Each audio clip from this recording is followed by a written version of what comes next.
he's going to love this result. And I'll tell you, he's left this awfully tough to kick at. He's going to have to find some type of alley between the 4 and the 5 off of one rail. I'm not sure what it is here. Does he go past the pink here and bend it back, Carl, or does he kick between the 4 and the 5 with a little right spin? This is tough.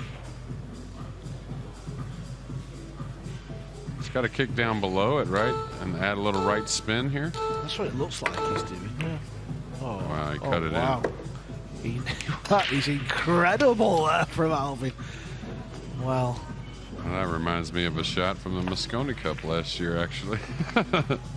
Still hurts then, JJ. Yeah, that match, yeah, a little bit. I think Jeremy remembers every single shot that went against his team over those few days in London just before Christmas. It's the second time we've seen Ocean do something like that. What do you do here, Carl? This has gotten awfully funny for what looked like was going to be very easy. Me personally, I like just floating over below the side right hand pocket, just leaving a little thinner 4-ball, just like that. I might not have played it as good as that, but that's exactly what I meant. Would you have gone to the rail and back over, I guess? Yeah, okay, yeah. Okay. And I probably played it a little bit softer and just maybe not got off that first rail quite as much, right? But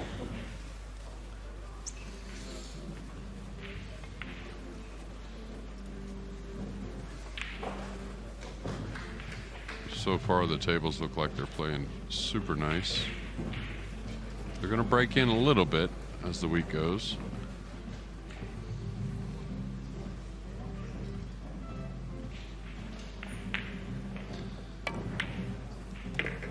Champion for the first time in 2016, beat Shane Van Bonen in the final. And then, as we've said, the winner last year had a lot of comfortable victories, big matches. Skylar Woodward, David O'Cady beat them both quite comfortably, and then faced Omar El Shaheen in the final. Had real struggles, 9-7 down, but turned it around to win 13-9. He's back here, looking to retain the title. And in just a few moments, he should be on the hill. Ocean was 5 racks clear earlier at 5-0. He's finally gone 5 clear again at 8-3. Okay, cue ball behind the 9 maybe here. I might go offensive being down 8-3. Looks like he's trying to get the cue ball behind the 9. It's going to be a little light. Going to make him come with one, though.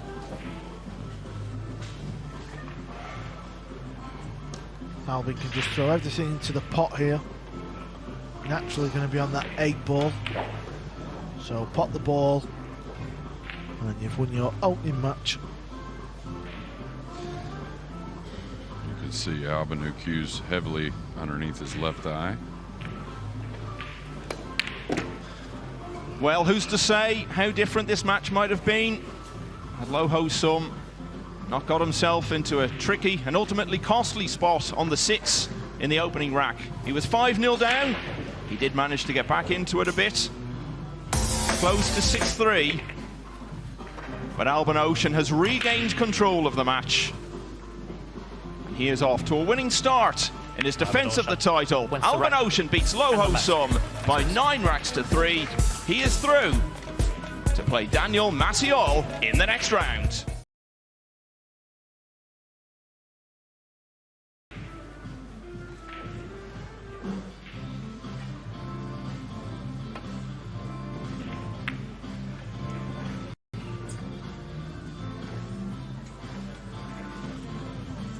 Chris might be tempted with a jump here, because the 1-ball's gone a little close to the corner. This day and age, a lot of the players really fancy making this type of shot. Extension code.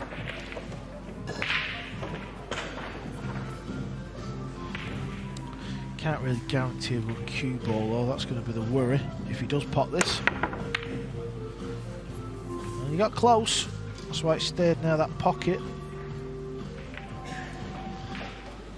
Oliver Szolnoki of Hungary, semi-finalist last year, has raced through his opening match 9-0 against Hassan Shaz Mohammed. Kasper Matikainen of Finland, who we've seen make an impact on this championship in the past, is on the hill, 8-5 up against Sanjan Pelivanovic.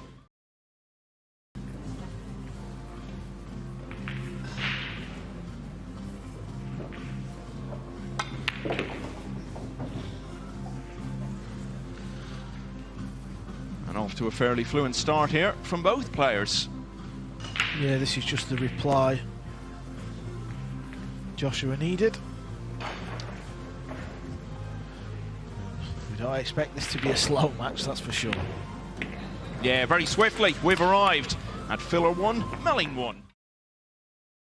So there's a bit of a window available, but that will be a lot tighter than that camera tells you, especially when you're playing it into a blind pocket. So is he having a look at this? It looks like he is. Oh, he's done a wonderful job at that. Joshua Filler, I sort of liken him to the likes of Michael van Gerwen in the darts world. I don't know, he just has that air of similarities where just so talented and fluent, and he puts a bad performance in. Yeah, he was absolutely fine in the early stages of the Premier League here about 6 weeks ago. He was looking like the best player for most of the tournaments. And just a few errors started to creep in the final against Alban Ocean, and he came away without the trophy. That is a wonderful positional shot. It really is. To draw the cue ball out, to miss the 6, what a shot. Joshua Filler, no stranger to that stage of big events. And he's going very well in the early stages of this match. Just as I say that, he goes and scratches curl. Yeah, the cue ball.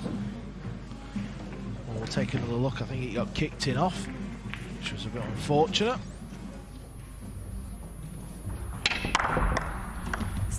Yeah, there you see the blue 2. Kicked it in from an awful angle and all straight in. And that's what Chris needed. All Chris could do was sit in his chair and be patient and wait for his opportunity, and that opportunity's come, and it's another rack where the balls are all sat in the open. Saying it's his dream to win the World 9-ball title. Even though he's not been playing much recently, he's always got so much belief. He won't be fazed by anything. Okay, we're a long way away from talking about getting close to winning it, but if he gets close to winning this match, even though it will be a huge scalp, that will be no problem at all to him in terms of the mental hurdle to be cleared. Well, that's a generous fluke. He hasn't got a shot on the 7, an easy shot, but he can still pot it in the right side or play a bank. Yeah, I think as you were just talking about Chris's interview, and he wants to win. That is a tall order, but what he will need to do is start potting a few balls. But what I was going to say is he would need to get off to a nice start in this tournament, because unlike Joshua, who's playing a lot and he's put a lot of time in, Chris has been playing the reds and yellows, so his cue ball is not going to be as tight and as controlled as it once was. He almost seemed a bit preoccupied with the embarrassment of the fluke he'd had on the previous shot there. Now this is a thin one. Oh, look at that. Right in the centre of the pocket.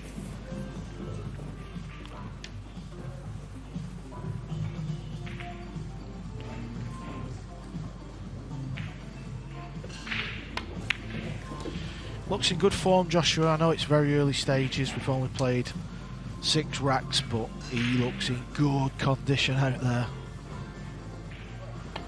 Yeah, no complaints whatsoever about the way he's played so far. Chris Melling had the chance to make it 3-all. Instead, Joshua Filler goes 2 clear for the first time in the match. He leads by 4 racks to 2.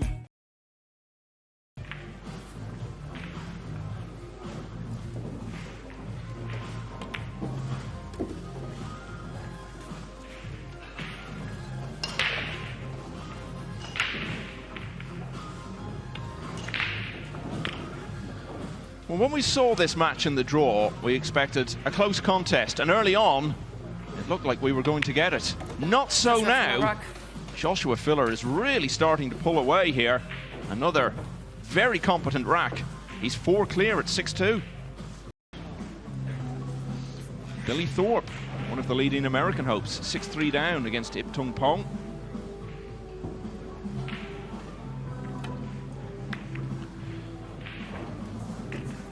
That's a real tidy shot that. He had to play it dead weight. He had to use that ball to get the cue ball over to that side of the table, because that was the only place where he could leave himself in pot. They could see it glanced off the green 6. That was a beautiful shot. He's going to need another good one here though, because the 5 looks blocked in a few pockets. Oh, he's missed the pot though. He has missed the pot. From one good pot to one poor shot. Won't be happy with that one. Yeah, and you have to say, Carl, we've seen a few of those. He's missed a lot of balls you might normally expect him to have a high percentage chance of potting already in this match. The last player in the world you can afford to do that against is Joshua Filler.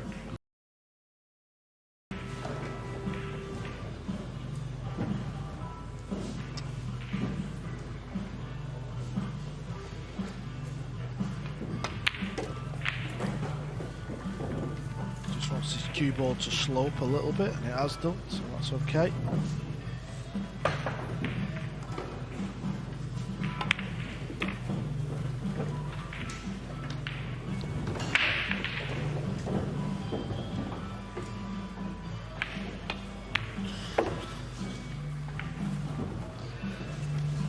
Really, it feels like it's taken no time at all for Joshua Filler to arrive at this position. Even he must be feeling a little surprised at just how comfortable this is turning out to be. He is playing a former Mosconi Cup MVP here in Chris Melling. Joshua Filler rack. But he's giving him quite a beating at the moment. Joshua Filler gets to the hill then at 8-2.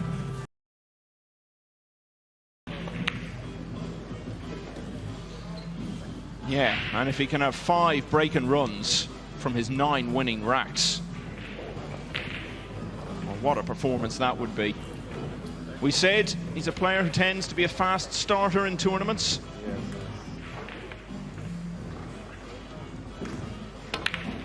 He's really underlined that here.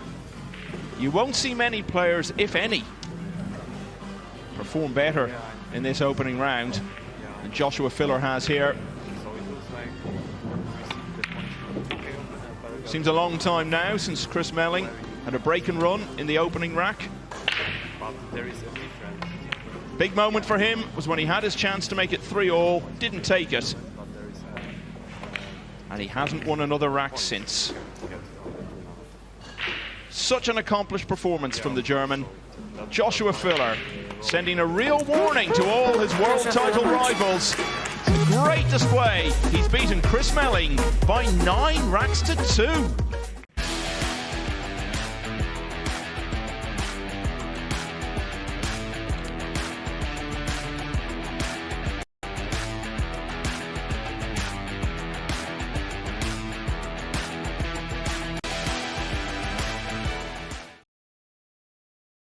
His Mosconi Cup teammate of years gone by, and he's hill against Ip Tung Pong. 8 apiece there. Mieszko Fortunski, one of the rising stars of the European scene, in a real battle with Jeff Buckley. He's 7-6 in front, and another Pole, Wojciech Szewczyk, 7-6 up against Roman Hubler. It was a nice safety shot there from Daniel. Scala's got a kick at these 2 rails. He's got to just miss the 9 ball.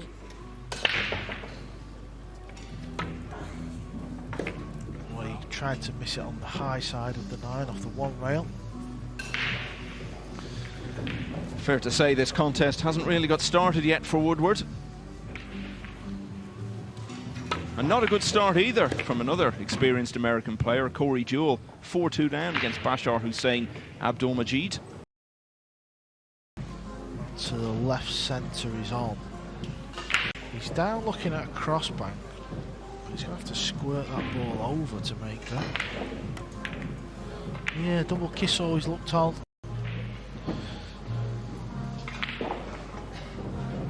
maybe a little bit of lack of knowledge there, because to me that always looked on and he had the best view in the house. Maybe should have shown a bit more patience there and keep Skylar under it, not just give Skylar a shot like this. Oh, he's got into that ball real nice and finding that back rail. Well, that'll be okay because he's got a nice angle now on the 7. Yeah, and the way this match has been going so far, it was very important for Woodward to make the most of this opportunity. And he's going to do just that and polish off these last 3 balls, get himself off the mark.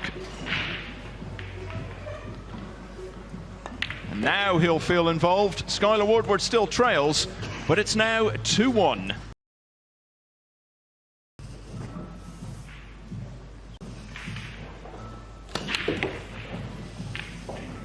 Yeah, this looks nice. He would like the cue ball to be not on the rail. If it does finish on the rail, it all depends on what angle he's got. Now, can he pot it and just bump into the 9 to play the 9 in the same pocket? Well, he's not jacking up. He was at first. He's just having a look. He's getting a feel of the shot. They can be a little bit tricky, this. If you just fire this into that bottom rail, they can often stay on the table.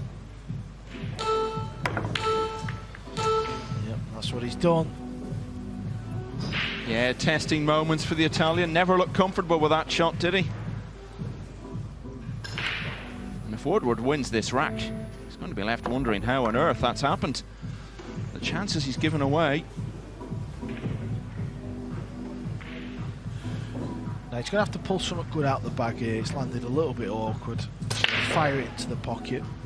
Get shape on the 9.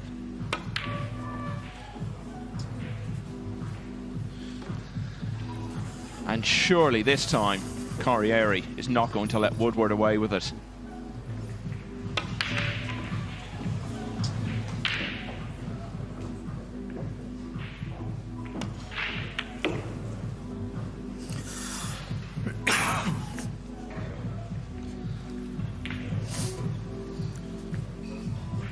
This 9 ball then for 3-1.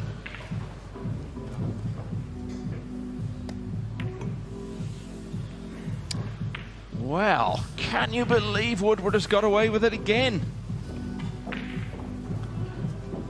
Yeah, this has come from nowhere. Got to a good start in this match, Daniel. So strange rack this one has been. If you are starting to choke a bit at 2-1, how are you going to cope when it gets to 6, 7, 8? And somehow Skylar Woodward finds himself back on level terms at 2-all. Just needs to make sure of the pot. I know that sounds obvious, but whenever you've got this type of shot, the main thing is you pot the ball.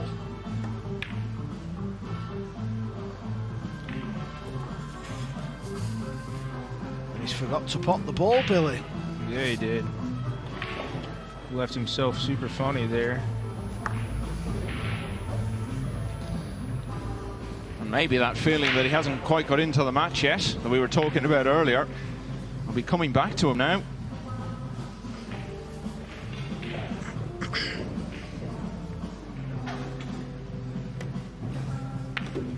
Woodward is another player, continuing the theme we've been talking about today, who can be a slow starter in events. We certainly saw that in the Premier League at this venue. Or in another part of this venue, shall we say, about 6 weeks ago, where he wasn't winning many matches early on, but once he got in a bit of a roll, became the most dangerous player in the event. Didn't end up winning it. That was a good point in the end. The shot on the 5 ball was pure inexperience. Billy, you know more than anyone, having played in Moscow, and a lot of these pool players where they're used to playing in clubs and stuff, you can't play that 5 ball the same way, can you, on this match table? Right, yeah. He just, when you hit it full like that, it obviously draws back to the rail, it seems like, a lot. And even in Moscone Cup, all of us players still do it because it's so slick. I mean, we all still do it. It's unreal. Like, we know not to do it, but somehow but it's tough. I know that with it hanging right in the hole, you should be guaranteed shape, but... So Corriere was 2 racks clear. He got pegged back to all square, but now he's 2 ahead again. Corriere leads Skylar Woodward 4-2.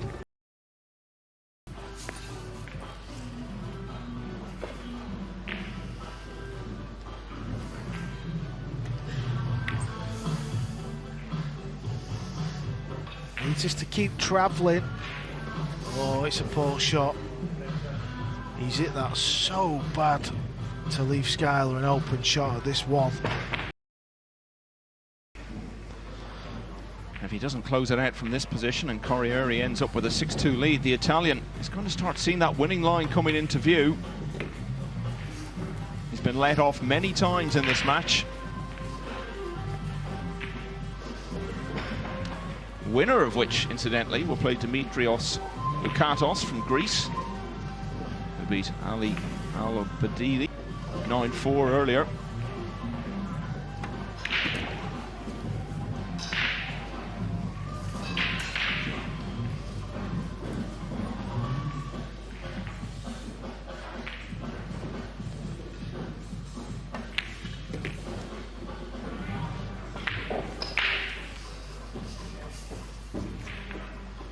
Skylar Woodward needed this.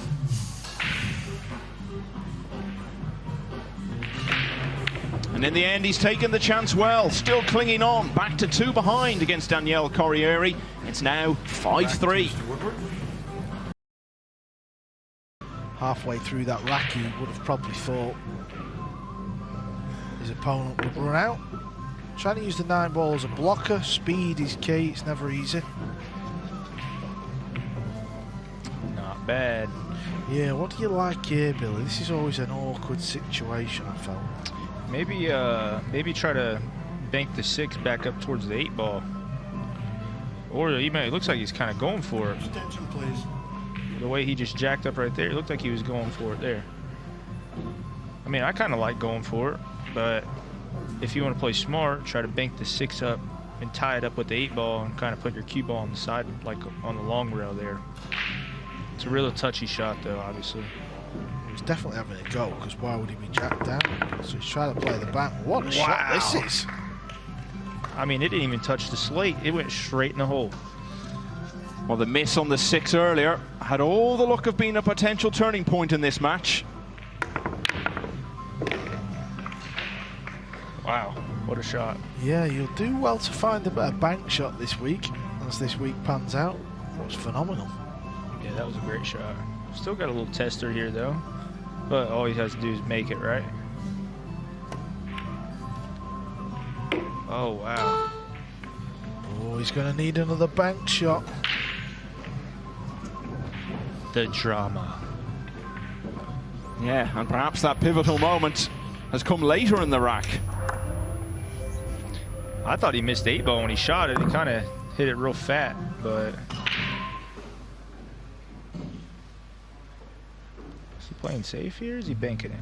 He's banking it. He's got to go for the bank after the 6 ball, and it's another great shot. Oh, a big moment, a big rack. It looked as though Corriere had passed up a wonderful chance, but he got back in with another one, and he's taken it to the full. He's just 2 away now from a landmark moment in his career. Here's the bank again, and it's the bank which has taken Corriere into a 7-4 lead.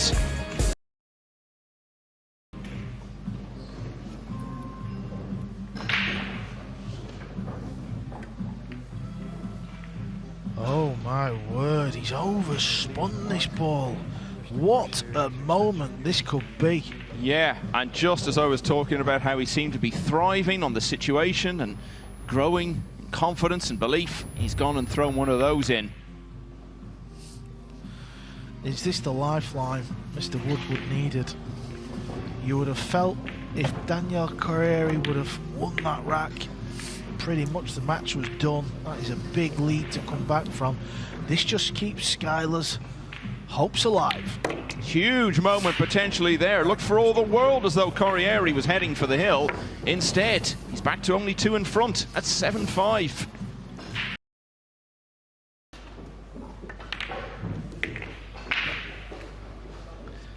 And you can just sense, Michael, can't you? Skylar Woodward. That mistake has really perked him up a little bit. Oh yeah. It's there in everything he's doing at the moment, the way he suddenly started playing, all the body language.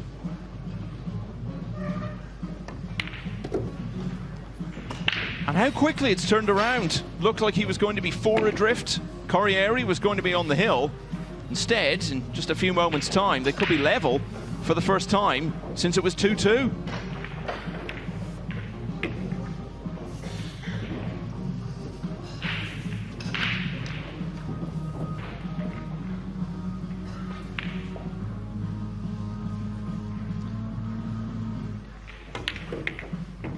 It's not always been the highest quality in this match, you know, but it's been all the more dramatic for that.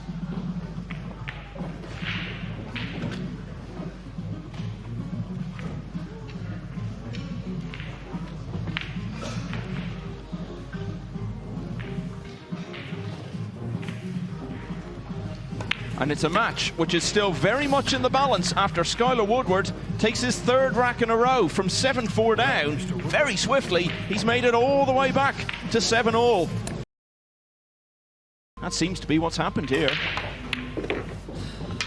Oh, where's the cue ball going here, Skylar? Where's the cue ball going here? He wanted that in the middle of the table, so I don't know how easy that's finished, but he looks to be getting down fairly quick. That usually tells a story. Yeah, so he's shaking his head because he was in disbelief where he left that cue ball, but he's going to get on the hill before Corriere. This is unbelievable. And it's the first time in the entire match he's been in front. Woodward makes it 4 in a row. It's 8-7. He's going to chance his arm at a jump bank, but it will be a case of attention all pockets. If he's jumping it into the pocket where he's cueing from, the 9 could go close. Surely he's not going to get away with this one. Surely we're going to see hill, and it's set up lovely. So the beautiful safety shot from Corriere is going to see this match go hill.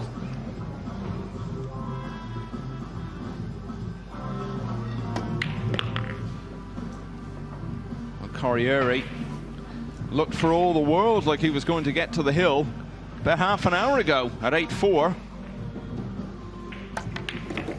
In the end, it was Woodward who got to the hill first. But now Corriere has finally made it as well. It's 8-all. Corriere will have the break in the deciding rack. They both need 1 to go through to face Dimitrios Loukatos in the next round. Certainly could have finished a lot worse once he had missed it.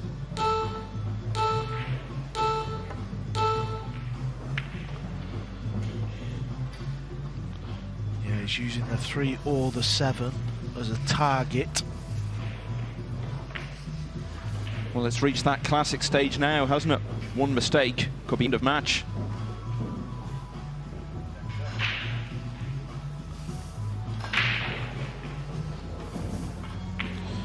So he can kick off the back rail.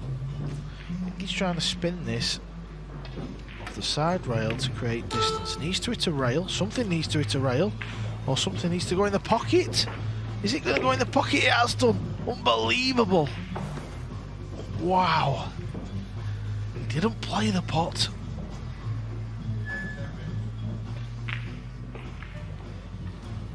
Well, over the course of 17 racks, you certainly get the time and the opportunity to see a little bit of everything. I think we really have in this match. It looked as though Corriere may have blown it.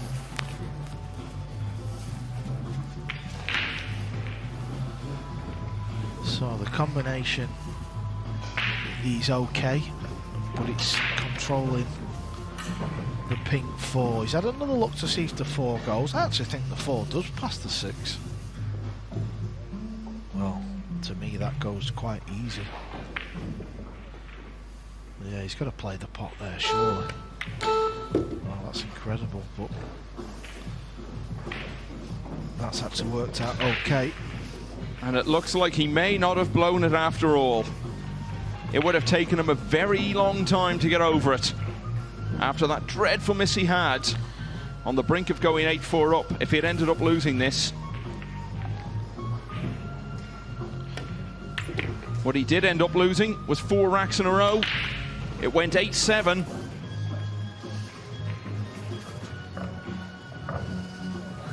But so much credit to him for clinging on to it, taking it to a hill finish.